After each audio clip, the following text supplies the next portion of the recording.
अब कर्तुरीप्सिततमम कर्म, ये कारक है, वो विभक्ति थी। कारक में और विभक्ति में बहुत अंतर होता है ना। कारक में और विभक्ति में बहुत अंतर होता है। कुछ लोग कंफ्यूज रहते हैं, वो जान ही नहीं पाते हैं कि कारक क्या और विभक्ति क्या है। तो मैं आपको बता दूं, कारक और विभक्ति में वही अंतर है जो अंतर शब्द और अर्थ में। क्या अंतर? जैसे अब देख लीजिए, आपने कहा, जैसे मान लीजिए यहीं पर कोई व्यक्ति आया, आज ही एक व्यक्ति आए, उनकी नौकरी लगी है, तो वो मिठाई खिला रहे थे, हमें मिठाई दे रहे थे, है ना। अब वो मान लीजिए वो हमें मिठाई दे रहे हैं, तो ऐसी परिस्थिति में वो दाता हो गए, हम ग्रहीता हो गए। वो उस दृष्टि से दान की क्रिया से, दान के कर्म से जिसको चाहते हैं वो संप्रदान हो गया, है ना। तो इस आधार पर वो उस क्रिया के, वो मुझे मिठाई दे रहे हैं, उस क्रिया के वो कर्ता हो गए, मिठाई कर्म हो गया, दे रहे हैं मुझे, इसलिए मैं संप्रदान हो गया। तो अब आप कहें कि भाई ये जो डिब्बे में मिठाई है, डिब्बे में जो ऐसे गोल गोल मिठाई धरी हुई है, पेड़ा है, ये कर्म है ना, और मैं जो खड़ा हूँ ले रहा हूँ वो संप्रदान हूँ। तो क्या आप मुझ पे आके चतुर्थी विभक्ति चिपका के चले जाएंगे क्या? चतुर्थी विभक्ति कहाँ लगाएंगे? मुझ में लगाएंगे क्या? द्वितीय विभक्ति क्या इस मिठाइयों में लगाएंगे क्या?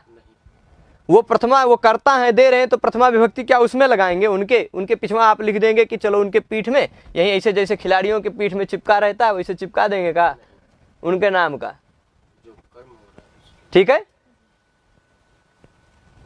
तो अब कर्म मिठाई तो है, पर इस मिठाई का प्रतिपादक जो शब्द मिष्टान्न है उससे द्वितीय विभक्ति लगेगी। विभक्ति हमेशा शब्दों पर आश्रित होती है, कारक हमेशा अर्थों पर आश्रित होता है। संप्रदान कारक मैं हूं, संप्रदान कारक मैं हूं, पर चतुर्थी विभक्ति मेरे पीछे नहीं लगेगी। मेरा प्रतिपादन करने वाला अरुण शब्द है, उस अरुण शब्द से चतुर्थी विभक्ति लगेगी, है ना। वह व्यक्ति अरुणाय मोदकम या मिष्टान्नम ददाती, ठीक है। तो कारक और विभक्ति में यही अंतर है। ये कर्म क्या है? एक प्रकार का कारक है। कर्म कारक है, कर्म कारक जहां संज्ञा होगी वहां उससे द्वितीय विभक्ति लगेगी। अब देखिए, कर्तुहु ईप्सित तमम कर्म, कर्तुरीप्सित तमम कर्म, इस सूत्र को टुकड़ों में बांटेंगे। कोई भी सूत्र समझना है तो सूत्र को सबसे पहले आप उसको टुकड़ों में बांट दीजिए, ठीक। कर्तुहु ईप्सित तमम कर्म, तीन शब्द हैं इसमें। एक शब्द है कर्तुहु, दूसरा है ईप्सित तमम, तीसरा है कर्म। अब ये कर्म संज्ञा करता है, कर्म कारक संज्ञा, ठीक है। किसकी कर्म संज्ञा होती है? किम कर्म, कर्म किसे कहेंगे? व्याकरण शास्त्र में तो कहेंगे, व्याकरण शास्त्र में कर्ता का ईप्सित तम जो है उसे कर्म कहेंगे। ईप्सित तम थोड़ा लंबा चौड़ा शब्द है, इसका तात्पर्य मैं बता दूं ईप्सित तम का। तो देखिए, ईप्सित तम में धातु है मूलतः आप, इसका अर्थ होता है प्राप्त करना। इस आप धातु से जब सन प्रत्यय लगेगा तो आप मतलब प्राप्त करना, चाहना, प्राप्त करने की इच्छा करना, ठीक। सन प्रत्यय का अर्थ हो जाता है इच्छा, तो ईप्सा रूप बनता है। आप धातु से सन प्रत्यय लगेगा तो बनेगा ईप्स, ईप्स। आ के स्थान पे आप लोग ज्ञाप प्रधामित ऐसे करके सूत्र है, ई हो जाता है, हाँ, तो ईप्स हो जाता है। आ के स्थान पे ई हो जाता है, खाली यही नियम लगता है। अब ईप्स धातु से त प्रत्यय लगाएंगे तो ईप्सित हो जाएगा, उससे फिर तद्धित का तम प्रत्यय लगाएंगे तो ईप्सित तमम हो जाएगा, ठीक है। तो ईप्स मतलब हो गया इच्छा, इच्छा प्राप्त करने की इच्छा। तो कर्ता अपनी क्रिया के द्वारा सबसे ज्यादा जिसको प्राप्त करना चाहता है वह कर्म है। कर्तुहु क्रियया आप्तुम इष्टतमम कारकम कर्म संयम स्यात्। ये वृत्ति ध्यान रखिएगा। कर्तुहु मतलब कर्ता का, सबसे ज्यादा ईप्सित जो है वह कर्म कहलाता है। सबसे ज्यादा ईप्सित मतलब कर्ता जिसे सबसे ज्यादा चाहता है। जैसे एग्जाम्पल दूं तो मैं पढ़ाता हूं, ठीक, मैं पढ़ाता हूं। अब इस मेरे पढ़ाने की क्रिया के द्वारा मैं करता हूं, मैं अपने इस पढ़ाने की क्रिया के द्वारा सबसे ज्यादा किसे चाहता हूं? कारक को, है ना। तो कारक हो गया कर्म की, कारक की हो गई कर्म संज्ञा। तो अहम कारकम पाठयामि, कारक की होगी कर्म संज्ञा, ठीक है। अथवा मान लीजिए आप सब देखते हैं, आप सब देखते हैं, तो देखने की क्रिया के कर्ता हो गए आप सब, हो गए, क्रिया हो गई देखना, कर्ता आप सब, क्रिया मतलब देखना, उस देखने की क्रिया के द्वारा सबसे ज्यादा जिसे चाहते हैं वह है क्लास या कारक या मुझे, है ना, उनकी कर्म संज्ञा होगी। आप अपनी विवक्षा के आधार पर, कोई भी संज्ञा विवक्षा के आधार पर होती है, कारक हमेशा विवक्षा के, बोलने की इच्छा के आधार पर होते हैं। आप किसी को भी कर्ता बना सकते हैं, किसी को भी कर्म बना सकते हैं, किसी को भी बना सकते हैं, कुछ भी। जैसे मैं आपको बता दूं क्या होता है, जैसे अब देख लीजिए, मैं कारक को पढ़ाता हूं, मैं कारक पढ़ाता हूं, ऐसा भी कह सकते हैं, या कारक पढ़ाया जा रहा है, कारक कर्ता के रूप में बता दिया गया है ना, है ना, ऐसा हो जाएगा। तो या फिर ऐसे कुछ दूसरे ढंग से बोल देंगे तो अलग हो जाएगा। खाना का अलग उदाहरण देते हैं, खाना बनाते हैं ना लोग, तो कहते हैं मैं खाना बनाता हूँ। अब खाना बनाने के कर्ता हो गया मैं, है ना। फिर थोड़ी देर बाद बोलेंगे कुकर खाना बनाता है, कुकर बहुत अच्छा खाना बनाता है ना, नहीं कि कुकर तो खाना फाड़ देता है, बटलो ही अच्छा खाना बनाती है ना, नहीं गैस अच्छा खाना बनाता है ना, कुएं पानी अच्छा खाना बनाता है, ये वाला टंकी वाला पानी अच्छा खाना नहीं बनाता है ना। तो अब बताइए खाना बनाने का करता है ये चावल, ये चावल बहुत अच्छा बन जाता है, ये चावल अच्छा नहीं बनता है। आप जिसको बोलना चाहते हैं वह कर्ता हो जाता है, जिसको स्वतंत्र रूप में बोलना चाहते हैं, ठीक है। अब क्या है, मान लीजिए क्रिया में जो स्वतंत्र है, जो कर्ता है, वह कर्ता अपनी क्रिया के द्वारा सबसे ज्यादा जिसको चाहता है, आप सभी हो गए कर्ता। किसी का प्रश्न यदि मैं न देख पाऊं, क्योंकि मेरे पास यहां स्क्रीन पर लास्ट 4-5 ही कमेंट दिखाई पड़ते हैं, तो जब तक हो सके प्रश्न का उत्तर ना हो जाए तब तक आप दोबारा पूछ सकते हैं। जैसे किसी ने पूछा विवक्षा, वही तो मैं बोल रहा हूं, बोलने की इच्छा, विवक्षा। मैं अगर बोलना चाहूं तो मैं कर्ता अपने आप को बना सकता हूं, मैं बोलना चाहूं तो बोलने की इच्छा होने पर मैं कह दूंगा कुकर खाना बनाता है, तो कुकर को कर्ता बोल सकता हूं। मैं बोलना चाहूं तो कह दूं चावल अपने आप पक जाता है, तो चावल को कर्ता बना सकता हूं। मैं बोलना चाहूं तो गैस बहुत अच्छा खाना बनाता है या चूल्हा बहुत अच्छा खाना बनाता है, तो चूल्हा को कर्ता बना सकता हूं। तो मेरी बोलने की इच्छा कैसी है, वो विवक्षा है, ठीक है। विवक्षा क्या होता है समझ गए। तो विवक्षा के आधार पर, बोलने की इच्छा के आधार पर कारकों का विधान होता है। अब मान लीजिए कोई क्रिया है, उस क्रिया का कोई कर्ता है, वह कर्ता अपनी उस क्रिया के द्वारा सबसे ज्यादा जिसको चाहता है, ऐसे कारक को, ऐसे अर्थ को हम कर्म कहेंगे। ऐसे अर्थ की कर्म संज्ञा होगी। ध्यान दीजिएगा, यह सूत्र कर्म संज्ञा करता है, यह सूत्र कोई विभक्ति नहीं करता। विभक्ति करने के लिए सूत्र अलग हैं। विभक्ति करने वाले सूत्रों का एड्रेस में यहाँ आप गौर करके देखेंगे तो वह जरूर 3.1 पॉइंट में मिलेगा, और कारक करने वाले सूत्रों का एड्रेस जो देखेंगे तो 1.4 में मिलेगा, ठीक है। अष्टाध्यायी की ये सीरियल है। अष्टाध्यायी के क्रम को उबड़ खाबड़ कर दिया भट्टो जी दीक्षित बाबा ने, इसलिए कठिन कर दिया है। यदि उस हिसाब से देखेंगे तो आसान रहेगा। तो अब ये कारक है, ठीक है। ये कौन सा कारक है, कर्ता अपनी क्रिया के द्वारा। जैसे अब आप सब करता हैं, आप सब अपनी क्रिया है क्या, पढ़ना, उस पढ़ने की क्रिया के द्वारा या आप सबके देखने की क्रिया। अनियत लिंगास्तु में कौन सी लक्षण है, लक्षणा वक्षणा मत जाइए मिश्रा जी, यहाँ लक्षणा पढ़ा रहे हैं आपको कि कारक पढ़ा रहे हैं ठीक है। लक्षणा पर भी हम एक दिन व्याख्यान ले लेंगे, यहाँ पर बता देंगे लक्षणा के जो विश्वनाथ के हिसाब से 80 प्रकार बताएं, 80 प्रकार गिना देंगे, उसके उदाहरण नहीं बताएंगे। काव्य प्रकाश के अनुसार 6 प्रकार, मम्मट के और फिर विश्वनाथ के अनुसार 80 में से मुख्य जो 8 हैं उनको हम घटित करके उदाहरणों के साथ बता देंगे, आपको समझा देंगे एक दिन, ठीक है। कर्तुः क्रियया आप्तुम इष्टतमं कारकम कर्म संज्ञम स्यात्। कर्ता अपनी क्रिया के द्वारा सबसे ज्यादा जिसको चाहता है ऐसा कारक कर्म कहलाता है। ये हुआ इस सूत्र का तात्पर्य। आप सब एग्जाम्पल बोलने देंगे तो ज्यादा अच्छे से समझेंगे। आप सभी हैं कर्ता, आप सब अभी कर रहे हैं क्रिया, क्या देखना, देखने की क्रिया के द्वारा सबसे ज्यादा जिसे चाहते हैं। मान लीजिए आपकी बोलने की इच्छा, मैं यूट्यूब देख रही हूँ, आप अगर अपने देखने की क्रिया की इच्छा से यूट्यूब को अगर बोलना चाह रहे हैं तो यूट्यूब कर्म हो गया। अगर आप ऐसा देखना चाहेंगे कि हम अरुण जी को देख रहे हैं तो आप अपने बोलने की क्रिया की, आप बोलने की जो या देखने की जो क्रिया है उस क्रिया के द्वारा जिसको विवक्षित बोलने, जिसको बोलना चाह रहे हैं, अरुण कर्म हो जाएगा। या आप कहेंगे कि हम कारक देख रहे हैं तो आप देखने की क्रिया के द्वारा सबसे ज्यादा कारक कह रहे हैं, कारक को चाह रहे हैं तो कारक हो गया कर्म।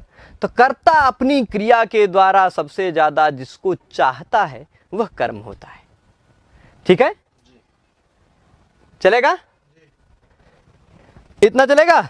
इसके बाद अब कह रहे हैं कर्तुः किम। उदाहरण अभी नहीं बताएंगे, उदाहरण अभी कर्मणि द्वितीया सूत्र जब आएगा ना अगला आगे ये, तो यहां पर उदाहरण आएगा। अभी हम प्रभु ऊपर चलो, हाँ अभी हम कर्तुरीप्सित तमम कर्म में चल रहे हैं। तो यहां कह रहे हैं भाई कर्तुः किम, कर्तुः किम, सूत्र में कर्तुः शब्द क्यों रखा? तो कभी भी अगर पूछा जाए कर्तुः किम तो हटा के देख लो भाई, है ना। किसी भी चीज का महत्व तब पता चलता है जब वह नहीं रहता है ना। किसी भी चीज का महत्व या किसी भी व्यक्ति का भी महत्व तब पता चलता है जब वह नहीं रहता है। तब अगर पाणिनि जी से कोई पूछते हैं कि भाई पाणिनि जी आप अपने सूत्रवा में कर्तुः शब्द काहे रख दिए, आप अपने सूत्र में कर्तुः शब्द क्यों रख दिए, कर्तुः शब्द का क्या महत्व है ना। तो अब आप बताइए कर्तुः शब्द का महत्व क्या है। ये जानने के लिए पहले हम कर्तुः शब्द को भगा देंगे, हटा देंगे।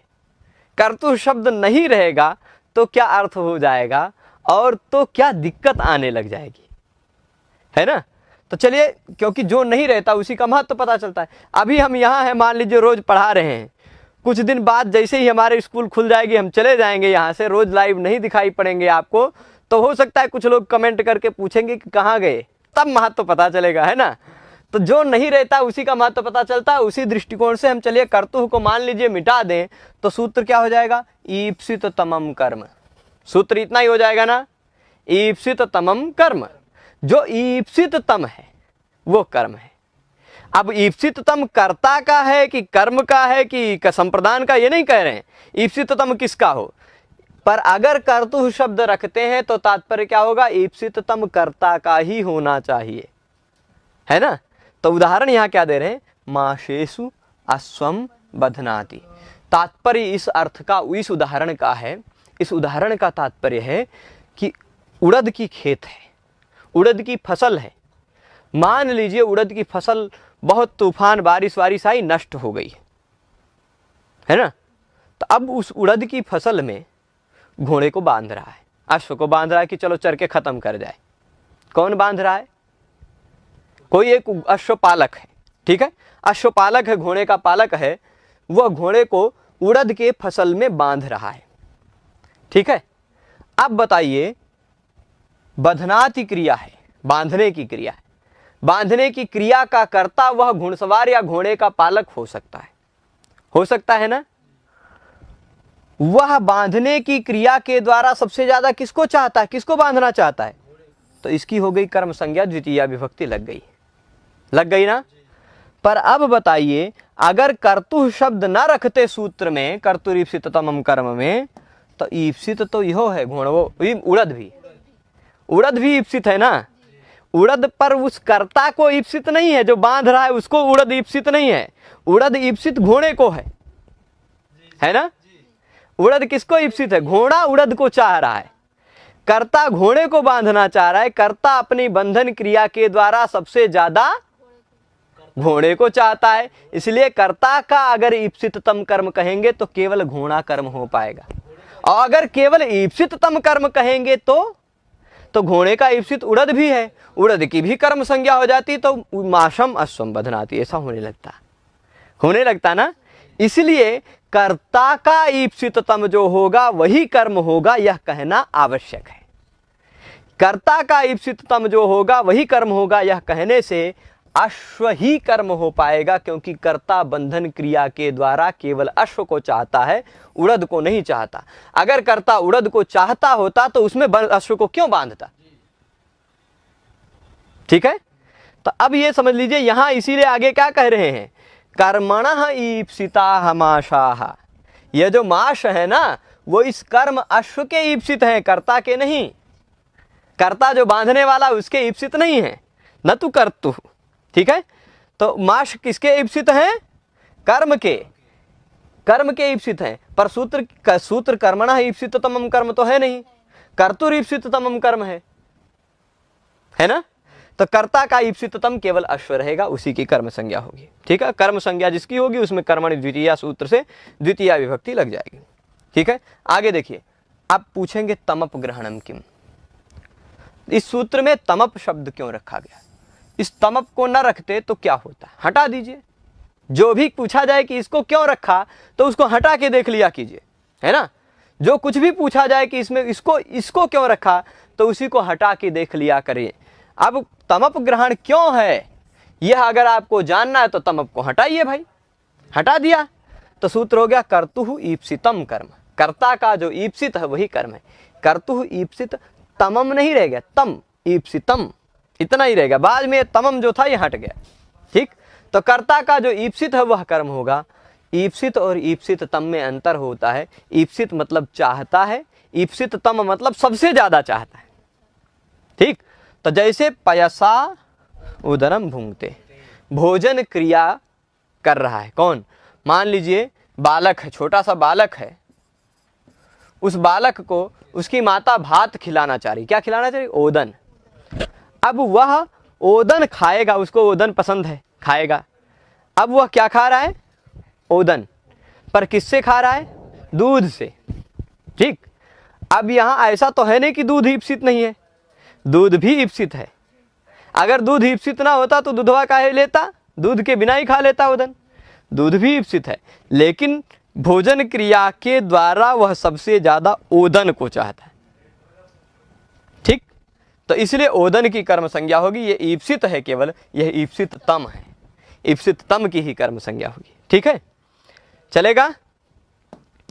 अब हो सकता है किसी को, हो सकता है कोई ऐसा है कि जिसको ओदन उसके लिए गौण हो जाए, तो हो सकता है ओदने न पयः पिबती, ऐसा कह सकते हैं, है ना। तो पयः भी उसके लिए कर्म हो सकता है, जिसको ज्यादा दूध प्रिय हो। ईप्सिततम अगर किसी का दूध आप बनाना चाहते हो तो बना दीजिए भाई, है ना। ओदने न पयः पिबती ऐसा कह दीजिए। अब चले आगे। अब पूछा यहां पर एक चीज आई, ये जो है ना, यह चीज है, यह आपको जब अधिशिंग स्थासाम कर्म सूत्र समझाएंगे उसके बाद ये बात समझ में आएगी। आप कहेंगे तो इस बात को समझा दूंगा और आज के व्याख्यान को रोकूंगा, क्योंकि इस बात को समझा देता हूं। कर्मण द्वितीया शब्द बता देता हूं। कर्मण द्वितीया में जो अनुक्त वाली बात है, उक्त और अनुक्त, यह कॉन्सेप्ट समझने में आपको थोड़ा समय लगेगा, क्योंकि उक्त अभिधानम च प्रायण तिंकृत तद्धित समासहि इत्यादि वाली बात आ जाएगी। ये सारी बातें कल समझेंगे, क्योंकि आज क्लास लंबा खिंच जाएगा। तो आज ये बात समझा देते हैं। देख लीजिए पाणिनि जी की शैली क्या है पता है? पाणिनि जी की शैली मैं अक्सर बताता हूं, इतनी सरल है कि जिसको आप अगर उनकी शैली को पकड़ लीजिए तो आप एक पतली सी अष्टाध्यायी की किताब लेके व्याकरण समझ सकते हैं। उनकी शैली को समझ लीजिए। उनकी शैली ऐसी है, जैसे अभी मैं एक उदाहरण दे दूं लौकिक। मान लीजिए आपसे आपके सामने कोई आए तो आप क्या कहें? आपसे पूछे कि आप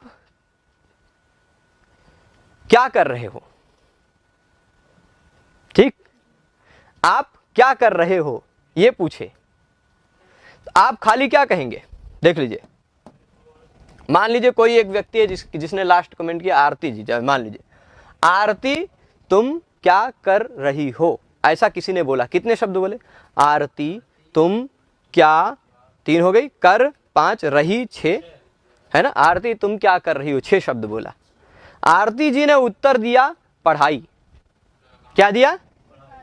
एक शब्द में उत्तर दिया कि नहीं? अब ये वाक्य आरती जी बिना किसी प्रसंग पर कहीं बोल दें पढ़ाई तो नहीं समझ पाएगा कोई। पर अगर बोल दिया जाए आरती तुम क्या कर रही हो, इसको बोलने के बाद बोल दिया जाए पढ़ाई, तो समझ जाएगा। तो पाणिनि जी के सारे सूत्र इसी तरह हैं। पूर्व के वाक्य को अगर आप संबद्ध रखते हैं तो बाद का वाक्य एक छोटा सा शब्द है, वो छोटा सा शब्द बड़े अर्थ को बता देता है।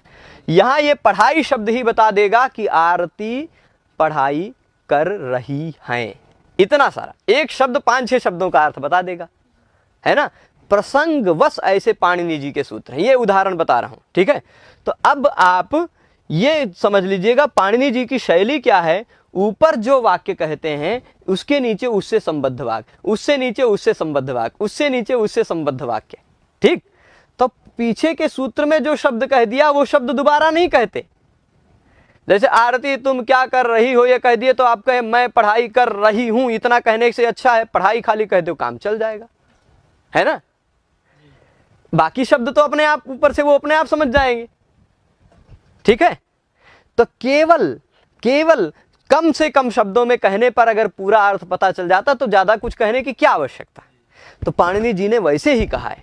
अब क्या है, प्रश्न पूछेंगे कि इससे पहले पाणिनि जी ने, यह एक 49 नंबर सूत्र है, आप 44 नंबर के सूत्र के आसपास देखेंगे, एकदम कन्फर्म अभी नंबर नहीं ध्यान रहा, बहुत सारा मुझे नंबर से पूरा नंबर नहीं ध्यान रहा, पर आप अभी 1 मिनट में कन्फर्म करके बता देता हूँ।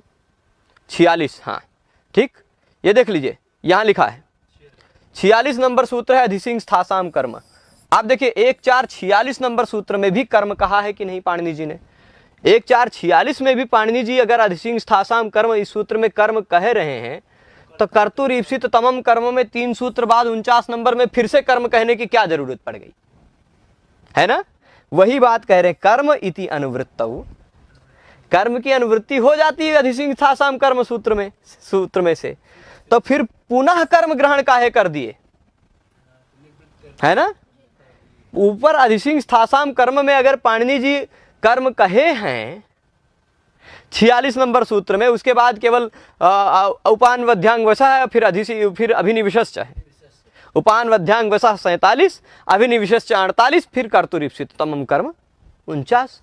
तो अगर उपान वध्यांग वसा में भी कर्म की अनुवृत्ति आती है, अभिनिविशश्च में भी कर्म की अनुवृत्ति आती है, तो उसी सूत्र से इस कर्तुर ईप्सित तमम कर्म में भी कर्म की अनुवृत्ति ले आते, कर्म न कहते, खाली कर्तुर ईप्सित तमम कह देते, सूत्र काम चल जाता ना। अब देख लीजिए मैं चारों सूत्र सीरियल से फिर से लिख देता हूं एक जगह, थोड़ा जूम करके, जिससे ये विषय और ज्यादा अच्छे से लाइट हो जाए, ठीक है। थोड़ा जूम कर देता हूं कहीं पर और फिर लिख देता हूं, प्रभु आप बड़े हो जाओ। हाँ, ये सारे सूत्र मैं एक बार लिख देता हूं जिससे क्लियर हो जाएगा। एक सूत्र है, मान लीजिए अधिशिंग स्थासाम कर्म, ठीक। ये एक वाक्य समझाना मेरा उद्देश्य है, ये वाक्य आप समझ जाएंगे। अधिशिंग स्थासाम कर्म, उसके बाद सूत्र है उपान वध्यांग वसह, उसके बाद है अभिनिविशश्च, ठीक है।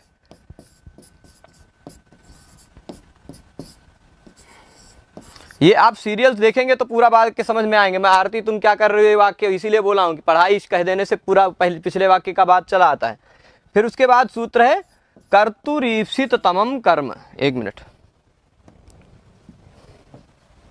ठीक है, कर्तुर ईप्सित तमम कर्म, ठीक है।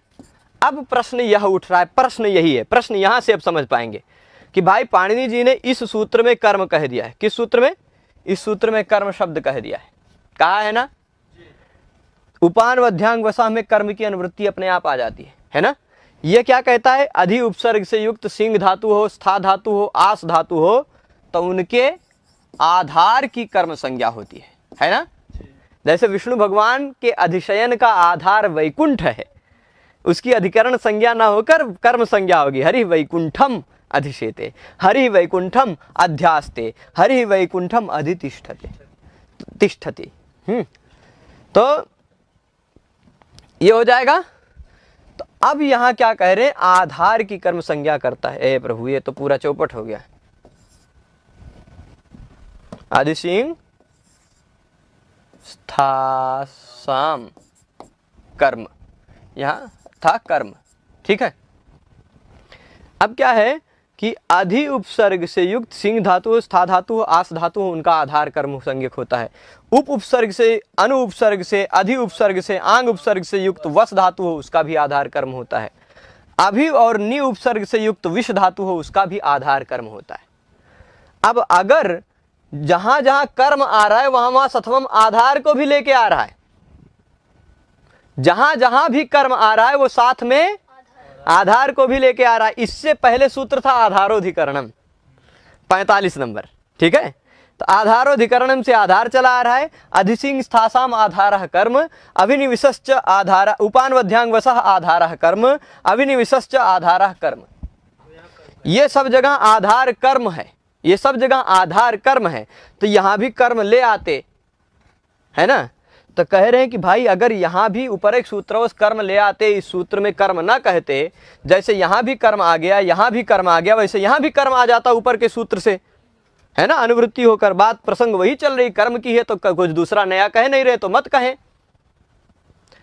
तो ये कहेंगे यदि ऊपर के सूत्रों से कर्म को ले आते तो कर्म के साथ साथ आधारवो चला आता है ना, क्योंकि इसके आधार की कर्म संज्ञा होती है, इसके भी आधार की ही कर्म संज्ञा होती है, इसके भी आधार की कर्म संज्ञा होती है। तो क्या अर्थ आता, कर्ता का ईप्सिततम जो आधार है उसकी कर्म संज्ञा होगी। आधार भी आ जाता ना साथ में, आधार भी साथ में आ जाता, तो इसलिए आधार ना आए, आधार ना आएगा तो कर्म भी नहीं आएगा, तो कर्म दोबारा कहना पड़ा। ठीक है, तो वही कह रहे हैं ये क्या, अब देख लीजिए, ये बात मैं जूम आउट करके दिखाऊंगा। प्रभु हाँ देखिए, कर्म इति अनुवृत्तौ पुनः कर्म ग्रहणम, कर्म इति अनुवृत्ति, कर्म की अनुवृत्ति हो रही थी ना, ये बात क्लियर हुआ होगा आपको। कर्म की अनुवृत्ति अधिसिंग स्थासाम कर्म सूत्र से हो रही थी, पुनः कर्म ग्रहण क्यों किया, क्योंकि सथोम आधार भी आ रहा था, वो भी ना आ जाए, उसको रिटायर करने के लिए आधार की निवृत्ति करेंगे तो कर्म भी निवृत्त हो जाएगा। अगर कर्म की, अगर आधार की निवृत्ति न करते तो क्या दिक्कत आती, ये प्रश्न पूछा जाएगा भाई। तो भाई कर्ता का ईप्सिततम जो आधार है वही कर्म होता। अगर कर्तुर ईप्सिततमम कर्म में कर्म शब्द नहीं रखते, ऊपर से कर्म और आधार दोनों ले आते, तब तो भाई गेहम प्रविशति, यहाँ कर्ता प्रवेश कर रहा है। कर्ता प्रवेश क्रिया का आधार क्या है, घर। कर्ता के द्वारा प्रवेश क्रिया का आधार घर है, उस घर की ही कर्म संज्ञा हो पाती है और कहीं दूसरे जगह कर्म संज्ञा नहीं होती। जहां जहां कर्ता की क्रिया के द्वारा ईप्सिततम की आधार संज्ञा वहीं कर्म संज्ञा होती, जहां जहां आधार है वहीं वहीं कर्म संज्ञा होती है और सब जगह कर्म संज्ञा नहीं हो पाती। ठीक है, तो ये बात बहुत ज्यादा महत्वपूर्ण नहीं है पर ध्यान रख सकते हैं। ठीक है, अन्यथा गेहम प्रविशति तत्रैव स्यात्। तो कर्तुरीप्सिततमम कर्म सूत्र हमने बहुत अच्छे से बताया। आशा करता हूं कि यह विषय आपको समझ में आया होगा और थोड़ा सा क्लास लंबा खिंच गया, आज यहीं रोकेंगे। कल इस विषय को मैं निवेदन करूंगा कि यदि आपको यह व्याख्यान नहीं समझ में आया तो इसके लिंक को सेव कर लें, इसके लिंक के माध्यम से इस क्लास को दोबारा देख लेंगे। ठीक है, इस क्लास को आप दोबारा देख लेंगे तो ये विषय अपने बुद्धि में बुद्धिस्थ करके आइएगा, 2 सूत्र के शब्दशः समझ के आइएगा और इन दोनों सूत्रों के बाद इसी सूत्र से संबद्ध कर्मणि द्वितीया सूत्र को कल देखेंगे। ठीक है, तो आज के इस पाठ में इतना ही। आप सभी लोग जुड़े रहे पूरे पाठ में, उसके लिए आप सभी को बहुत बहुत हृदय से धन्यवाद। नमः संस्कृताय।